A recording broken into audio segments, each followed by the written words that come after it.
السلام علیکم۔ بسمillahirrahmanirrahیم، اللہ کے نام سے جو بڑا مہربان اور نہایت رحم کرنے والا ہے۔ پیارے دوستو، ایسے ہی سچے اور دلچسپ واقعات سننے کے لیے ہمارے چینل کو سبسکرائب کریں۔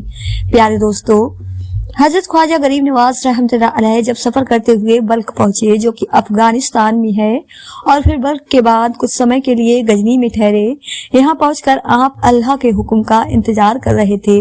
آخر کار وہ مبارک گھڑی آ ہی گئی جب آپ نے سرکار مدینہ صلی اللہ تعالی وسلم کو خواب میں دیکھا۔ نبی کریم صلی اللہ تعالی وسلم نے حضرت خواجہ معین الدین چشتی رحمۃ اللہ علیہ کو اپنی دعاؤں سے نوازا اور ہندوستان جانے کا حکم دیا۔ آپ کو دربار رسول صلی اللہ علیہ وسلم سے پہلے ہی ہندوستان کے بادشاہ ہونے کا خطاب مل چکا تھا، لیکن اب ہندوستان جانے کی اجازت دی گئی۔ بارگاہ رسول سے اجازت ملنے کے بعد 568 ہجری میں آپ رحمۃ اللہ علیہ لاہور تشریف لائے۔ یہاں پہنچ کر سب سے پہلے آپ مشہور بزرگ حضرت داتا گنج بخش علی حجویری رحمۃ اللہ علیہ کے مزار پر حاضر ہوئے۔ آپ نے یہاں 40 دن تک عبادت اور چلہ کشی کی۔ یہ جگہ آج بھی موجود ہے اور اسے ایک بند کمرے کی طرح محفوظ رکھا گیا ہے۔ حضرت داتا گنج بخش علی حجویری رحمۃ اللہ علیہ سے روحانی برکت لینے کے بعد حضرت خواجہ معین الدین چشتی رحمۃ اللہ علیہ ملتان تشریف لے گئے۔ اس زمانے میں ملتان علم اور فن کا ایک بڑا مرکز تھا۔ یہاں آپ 5 سال تک رہے اور یہیں آپ نے سنسکرت بھاشا سیکھی۔ سنسکرت سیکھنا آپ کے لیے بے حد ضروری تھا، کیونکہ آپ کو جلد ہی ہندو سمدائے کے سامنے اسلام کی تعلیمات ظاہر کرنی تھی۔ اسلام کے لیے ضروری تھا۔ حضرت خواجہ غریب نواز رحمۃ اللہ علیہ ملتان سے دلی تشریف لے گئے۔ دلی میں کچھ سمے رکنے کے بعد آپ اجمیر کے لیے روانہ ہوئے۔ اجمیر شہر کی مختصر تاریخ یہ ہے کہ یہ شہر آگرہ کے پشچمی میں تارا گڑھ کی پہاڑیوں کے دامن میں واقع ہے۔ پہاڑی کی چوٹی پر مغل شہنشاہ جلال الدین اکبر کا بنایا ہوا قلعہ آج بھی موجود ہے۔ اجمیر ہندوستان کا ایک بہت پرانا اور ایتہاسک شہر ہے۔ اجمیر اس سمے ہندوستان کی سب سے طاقتور ہندو حکومت کا دارالسلطنت تھا۔ اس علاقے میں ہندوستان کی سب سے بہادر جنگجو اور غیرت مند قوم راجپوت آبادی تھی۔ راجپوتوں کی مختصر تاریخ یہ ہے کہ اس قوم کے لوگ مر جانا پسند کرتے تھے، لیکن کسی کے سامنے سر جھکانا گوارا نہیں کرتے تھے۔ اگر جنگ کا وقت آتا تو راجپوت عورتیں خود کو جلتی آگ کے حوالے کر دیتی، تاکہ ان کے مرد جنگ کے میدان میں پیچھے نہ ہٹیں اور یا تو جیت کر واپس آئیں یا اپنی جان دے دیں۔ یہ وہی قوم تھی جسے حضرت خواجہ غریب نواز رحمۃ اللہ علیہ خدا کے ایک ہونے کا پیغام دینے والے تھے۔ اس وقت دلی اور اجمیر پر پرتھوی راج چوہان کی حکومت تھی۔ اجمیر پہنچنے کے بعد حضرت خواجہ غریب نواز رحمۃ اللہ علیہ نے تارا گڑھ کی پہاڑیوں کے نزدیک اپنی خانقاہ بنائی۔ ایک خانقاہ کیا تھی؟ صرف گھاس پھوس کی ایک چھوٹی سی جھوپڑی تھی، جس میں حضرت سلطان الہند قیام فرما تھے۔ ان کے پاس صرف نماز کا ایک مصلی، پانی کا برتن اور ایک جوڑا لباس تھا۔ یہی سب ان کا سامان تھا۔ شروعاتی دنوں میں یہاں کے راجپوتوں نے آپ کی موجودگی کو کوئی خاص اہمیت نہیں دی۔ انہوں نے آپ کو ایک سادھارن جوگی یا تپسوی سمجھا جو سے دور آ کر جنگل میں بس گیا ہو۔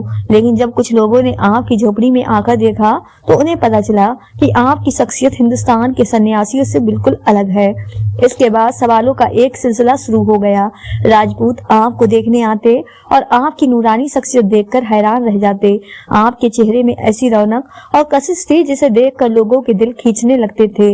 حالانکہ وہ سمجھ نہیں پا رہے تھے کہ آپ کون ہیں، لیکن ان کی روح آپ کی طرف جھکنے لگی۔ اب راجپوتوں کو یہ اندازہ ہو چکا تھا کہ حضرت خواجہ غریب نواز رحمۃ اللہ علیہ ہندو مذہب کی کسی بھی ساکھ پر عمل کرنے والے نہیں ہیں، لیکن کیونکہ انہوں نے راجستھان کے اس علاقے میں پہلے کبھی مسلمان کو عبادت کرتے ہوئے نہیں دیکھا تھا، اس لیے وہ آپ کے مذہب کی حقیقت سمجھ نہیں پا رہے تھے۔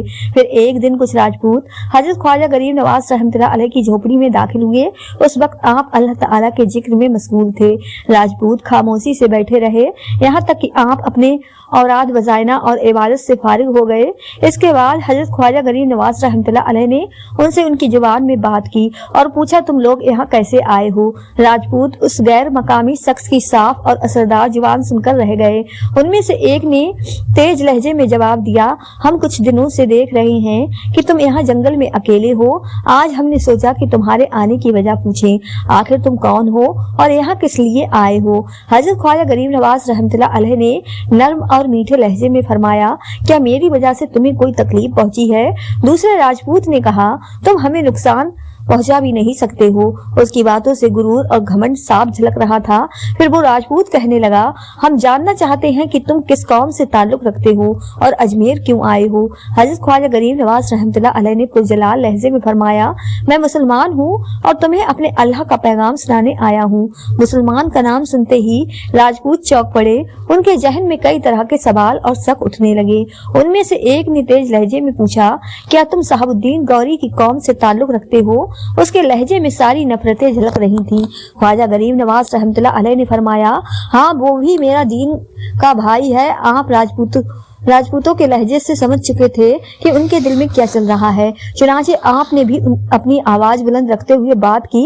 दूसरे राजपूत ने कहा, वो भी तुम्हारे अल्लाह का पैगाम यहाँ लेकर आए थे, लेकिन हमने गौरी को ऐसा हराया कि उसका पैगाम भी यहाँ दफन हो गया। हजरत ख्वाजा गरीब नवाज रहमतुल्लाह अलैह ने यह सुना तो आपके जलाल में और इजाफा हो गया। आप फरमाने लगे, अल्लाह का पैगाम कभी दफन नहीं होता। तुमसे पहले यहाँ कितनी कौम आबाद थी, आज उनके निशान भी नहीं मिलते। अगर पूरी दुनिया भी तुम्हारी हो जाए, जब भी खुदा की खुदाई में कोई फर्क नहीं पड़ता। साहबुद्दीन गौरी तो एक मजबूत फौज लेकर आया था, लेकिन मैं अकेला आया हूँ। फिर भी मैं तुम्हें अल्लाह का पैगाम सुनाऊंगा और तुम्हें वो पैगाम सुनना ही पड़ेगा। अगर तुम अपने कान बंद भी कर लोगे तो तुम्हारी सुनने की ताकत फट जाएगी, चाहे इस टकराव में पूरा हिंदुस्तान उलट पुलट क्यों ना हो जाए, लेकिन वो पैगाम तुम्हारे दिल की गहराइयों तक पहुंचेगा। फिर आप फरमाने लगे, जाओ अपने दरवाजे बंद कर लो, अपने दिलो दिमाग पर पहरे बिठा लो, लेकिन वो रोशनी की लकीर हर बंद दरवाजे को चीरते हुए तुम तक पहुंचेगी। यह एक बड़ा दावा था और वो भी एक ऐसे इंसान की तरफ से किया गया जो सर्कस और गुरूर भरी कौम के बीच बिल्कुल अकेला खड़ा था। ख्वाजा गरीब नवाज की यह बेबाकी राजपूतों को नागवार गुजरी। वो कहने लगे, हम अपनी जमीन पर यह सब बर्दाश्त नहीं करेंगे। एक राजपूत ने अपनी रिवायत गुरूर दिखाने की कोशिश की। इस पर ख्वाजा गरीब नवाज रहमतुल्लाह अलैह ने पुरजलाल लहजे में फरमाया, यह जमीन अल्लाह पाक की है। अगर यह किसी इंसान की होती तो तुम्हारे बाप दादा इसे अपने साथ ले जाते, लेकिन उन्होंने भी मौत का स्वाद चखा और खाली हाथ चले गए। हम सब इस जमीन पर अल्लाह पाक के किराएदार हैं और जल्द ही उसकी बारगाह में पेश होने वाली हैं। यह सुनकर दूसरे राजपूत ने गुस्से में कहा, हम किसी अल्लाह को नहीं मानते। जमीन और आसमान पर हमारे देवताओं की हुकूमत है। अगर तुम यहाँ और रहना चाहते हो तो एक ही शर्त है कि तुम अपनी जुबान पर आइंदा अल्लाह का नाम न लाओ। इस्लाम के जाहिर करने पर यह पहली पाबंदी लगाई गई थी। ख्वाजा गरीब नवाज रहमतुल्लाह अलैह ने फरमाया, मेरे लिए तो अल्लाह ही सब कुछ है। आपके चेहरे मुबारक पर एक अलग ही रंग उभर आया। फिर ख्वाजा गरीब नवाज रहमतुल्लाह अलैह की आवाज गूंजी, मैं अल्लाह पाक के नाम से जिंदा हूँ और तुम्हें भी उसके नाम की बरकत से जिंदा करने आया हूँ। यह सुनकर राजपूत खफा होने के बजाय हंसने लगे और कहने लगे, तुम्हें अपनी जिंदगी के लिए ना तो अच्छी गिजा मैसर है, ना लिबास और ना ही रहने को मकान। पहले खुद को जिंदा रख के दिखाओ, फिर हमें जिंदा करने की बात करना। ख्वाजा गरीब नवाज रहमतुल्लाह अलैह ने मुस्कुराते हुए फरमाया, मेरी जिंदगी के लिए एक जोड़ा लिबास, 4 गज जमीन और जंगली फल ही काफी हैं। तुम अपनी फिक्र करो। इतनी शानो शौकत के बावजूद एक दिन ऐसा आएगा जब तुम्हारी सांसें छिन जाएंगी। फिर तुम उस दुनिया में दाखिल हो जाओगे जहां आग के सिवा कुछ नहीं होगा। एक राजपूत गुस्से में बोला, आखिर तुम किस अल्लाह की बात कर रहे हो और तुम्हारे अल्लाह का वो कौन सा पैगाम है जो हमें सुनाना चाहते हो? ख्वाजा गरीब नवाज रहमतुल्लाह अलैह के होंठों पर एक दिलकश मुस्कुराहट आई। फिर उन्होंने संस्कृत भाषा में सूर इखलास का तर्जुमा करते हुए फरमाया, अल्लाह एक है, उसका कोई शरीक नहीं। वो हर चीज से बेनियाज है, ना उसकी कोई औलाद है और ना कोई उसका। इसके बाद ख्वाजा गरीब नवाज रहमतुल्लाह अलैह ने फरमाया, अल्लाह को सबसे ज्यादा यह बात नापसंद है कि इंसान उसे छोड़कर किसी और की पूजा करे। जिन मूर्ति को तुमने अपने हाथों से बनाया है वो तुम्हारे खुदा कैसे हो सकती हैं? यह पत्थर की मूर्तियां अपनी जगह से हिल भी नहीं सकती। तुम किस उम्मीद पर इनके आगे दामन फैलाते हो? यह तो खुद तुम्हारी मोहताज है कि तुम इन्हें एक जगह से उठाकर दूसरी जगह रखते हो। यह सुनकर राजपूत गुस्से में लाल हो गए। उनकी तलवारें म्यान से बाहर आ गईं। वो उस मुसलमान फकीर का काम तमाम करना चाहते थे, जो उनके देवताओं की बेइज्जती कर रहा था। लेकिन ख्वाजा गरीब नवाज रहमतुल्लाह अलैह ने उन पर करम की निगाह डाली। अचानक एक बिजली जैसी लहर उठी। वो राजपूत जिनकी बहादुरी की शोहरत पूरे हिंदुस्तान में थी, ख्वाजा गरीब नवाज रहमतुल्लाह अलैह के सामने झूठी साबित हो रही थी। उनके जिस्मों पर कपकपी तारी हो गई, उनकी तलवारें हाथों से गिर पड़ी और वो घबराकर वहां से भाग खड़े हुए। यह एक अजीबोगरीब नजारा था। वो राजपूत कुछ देर पहले अपनी बहादुरी और शान के किस्से सुना रहे थे, ख्वाजा गरीब नवाज की एक नजर भी नहीं झेल सके और ऐसे भाग खड़े हुए जैसे कोई ताकतवर दुश्मन उनका पीछा कर रहा हो। राजपूत सैनिकों में कुछ दिन इस वाक़ये का जिक्र दबे लहजे में होता रहा। फिर वही राजपूत की जमात जो पहले भी ख्वाजा गरीब नवाज की रूहानी शक्ति का नजारा देख चुकी थी, एक बार फिर उसी फकीर झोपड़ी की और बड़ी कुछ साथियों ने उन्हें मुसलमान फकीर की तरफ जाने से रोकने की कोशिश की, मगर वे यह कहते हुए अपने घरों से निकले थे, उस फकीर ने हमारे देवताओं का अपमान किया है, हमारी परंपराओं का मजाक उड़ाया है, हम उससे इसका बदला जरूर लेंगे। राजपूत अपने हाथों में तलवारें पकड़े और दिलों में नफरत और गुस्से का गुबार लिए ख्वाजा गरीब नवाज रहमतुल्लाह अलैह की झोपड़ी में दाखिल हो गए।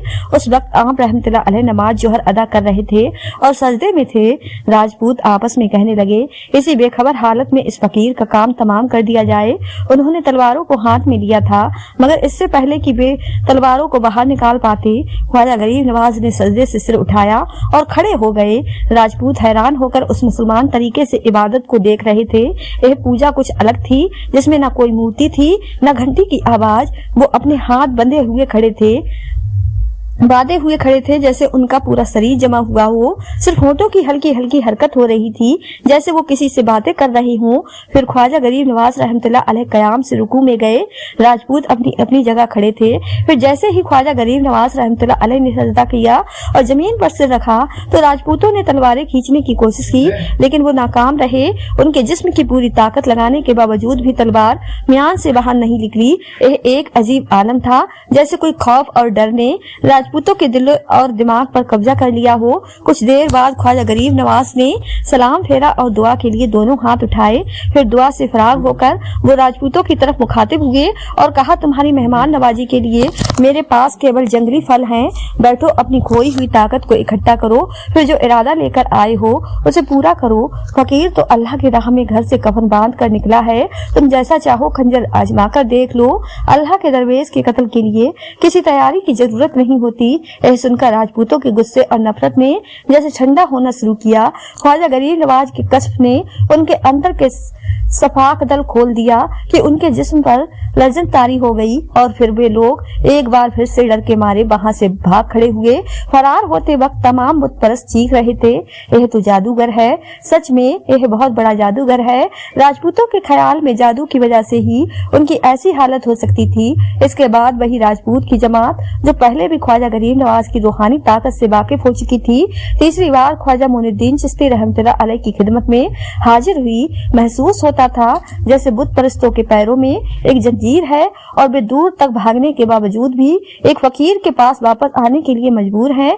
बिलखिरिया के रास्ते पर मुसलमान हो गए और एक ऐसे मजहब में दाखिल हो गए जहाँ ना कोई बंदा था और ना कोई बादशाह, जिस मजहब में छूत अछूत का कोई फर्क नहीं था।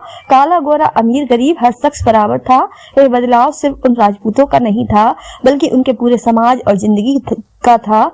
उन पर एक नई रोशनी की किरण आई थी और अब वो उस रास्ते पर चल पड़ रहे थे जो उन्हें सच्चे और पाक मजहब की ओर ले जाता था। तो प्यारे दोस्तों, यह थी हमारी आज की वीडियो पसंद आई हो तो ज्यादा से ज्यादा शेयर लाइक जरूर कीजिएगा और आपने हमारे चैनल को सब्सक्राइब नहीं किया है तो हमारे चैनल को सब्सक्राइब कर लें, जिससे आपको आने वाली वीडियो का नोटिफिकेशन मिलता रहे।